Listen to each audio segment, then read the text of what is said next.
Hey, it's Austin, and today I would like to talk to you about why I'm doing these videos. Personally, I don't like social media. I don't like really YouTube short form content. I don't really like. I think that it really messes up with our attention spans. I think that I was one of the early generations, early adopters of social media, and I've really come to understand the effect it has on our lives, and other people have too. And I don't want to come off as preachy, but I think in general, short form videos are kind of bad for our attention span. Maybe there is good in them, but in general, and I guess the good is that it can be a door into something else. So I'm stuck between like a rock and a hard place to where there's a system already built, and now I have to game that system in order to be seen and heard, because ultimately I'm making an album and I want my music to be seen and heard. But how can you do that without playing the game? Because I'm not signed to a label. I'm not really anything other than myself. So someone posted a comment on one of my videos, and it was very insightful that I had made a video and they like the attention span to pay attention, because it's not like fast, it's not like boom boom boom. And in a sense that person's right, and I think I need to work on my videos, especially in the short form, to make them more attention grabbing. But in general, I just want to make this statement that this project I'm doing in my music is slow building. It's meant for you to slow down and stop and listen and think. And the reason it's like that is intentional, because we are losing our attention spans as a society. When novelty and dopamine is just a swipe away, when we can move so fast, what's the point of slowing down? So one point of this project is to slow down. But that's what I'm struggling with right now. How do I promote myself without losing myself? Moving forward, today I would like to read a section from the book Charles Bukowski's Ham on Rye.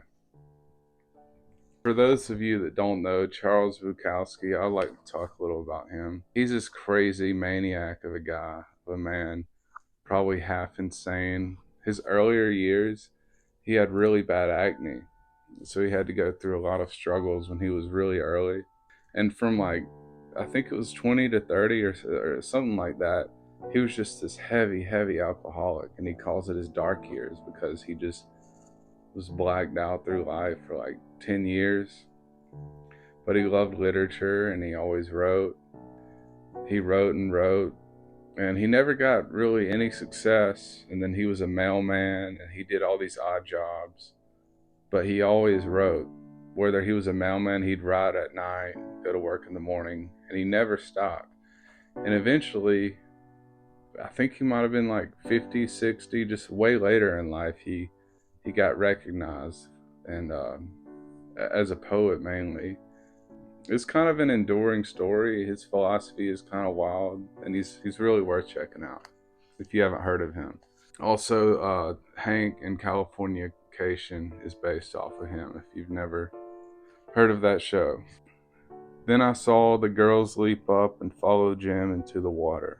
I heard them giggling and screaming like mindless. What? No, they were nice. They weren't like grown-ups and parents. They laughed. Things were funny. They weren't afraid to care. There was no sense to life, to the structure of things. D.H. Lawrence had known that.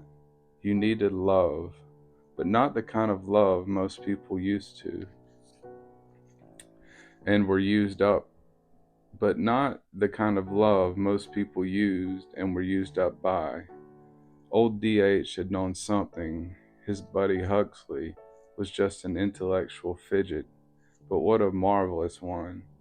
better than G.B. Shaw in that hard kill of a mind always scraping bottom. His labored wit finally only a task, a burden on himself, preventing him from really feeling anything. His brilliant speech finally a bore, scraping the mind and the sensibilities. It was good to read them all, though. It made you realize that thoughts and words could be fascinating, if finally useless.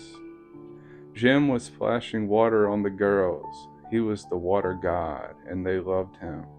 He was the possibility and the promise. He was great. He knew how to do it. I had read many books, but he had read a book that I had never read. He was an artist, and his little pair of bathing trunks, and his wicked little look, and his round ears. He was the best. I couldn't challenge him any more than I could have challenged that big man in the green coat with the looker and whose hair flowed in the wind. They both got what they deserved. I was just a 50-cent turd floating around in the green ocean of life. I watched them come out of the water, glistening, smooth-skinned and young, undefeated. I wanted them to want me, but never out of pity.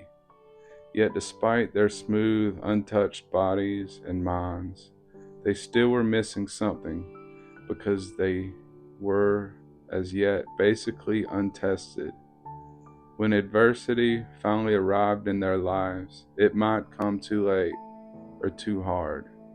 I was ready, maybe. And that concludes today's video and reading. If you like this, like it. If you want to see more, watch me read, watch the process of my album, subscribe, and thank you for tuning in today. Goodbye.